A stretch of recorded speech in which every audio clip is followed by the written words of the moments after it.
রাজ্য সরকারের তো গায়ে মোটা চামড়া, লাজ লজ্জা আছে বলে কিছু মনে হয় না। যদি তাই হতো তাহলে অন্তত সুপ্রিম কোর্টে গিয়ে রাজ্য সরকার নিজেকে ডিফেন্ড করার জন্য, নিজেকে রক্ষা করার জন্য আমার আপনার ঘরের টাকায় যে ট্যাক্স হয় সেই ট্যাক্সের পয়সা খরচ করে কোটি কোটি টাকা বিনিময়ে ওই সমস্ত চাঁদরেল সমস্ত আইনজীবীদের নিয়োগ করতো না।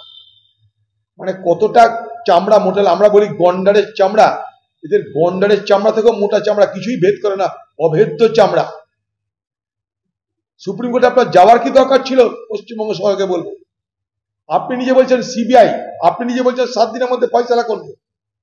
সবই যদি আপনি পক্ষে বলেন তাহলে সুপ্রিম কোর্টে কেন যাচ্ছেন? আপনি প্রমাণ করে দিলেন অপরাধীদের রক্ষা করতে আপনি ব্যস্ত, অপরাধীদের রক্ষা করতে আপনি সচেষ্ট।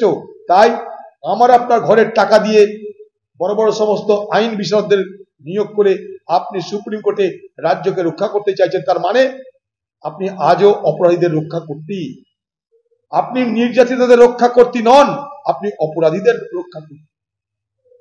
তদন্ত হওয়া উচিত কারা সেদিন শ্মশানে তাড়াতাড়ি করে সেই ডাক্তারের মৃতদেহ পোড়ানোর জন্য চাপ দিয়েছিল শ্মশান কর্তৃপক্ষকে।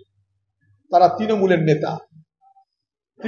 নেতা স্থানীয়, তারা যাতে ডেড বডিটা তাড়াতাড়ি পুড়ে যায় তার জন্য লাইন ব্রেক করে সেই ডেড বডিকে তাড়াতাড়ি করে পুড়িয়ে দেওয়ার ব্যবস্থা করলো তাদের প্রশাসনিক ক্ষমতাকে ব্যবহার করে। এই লক্ষণগুলো কি বলছে?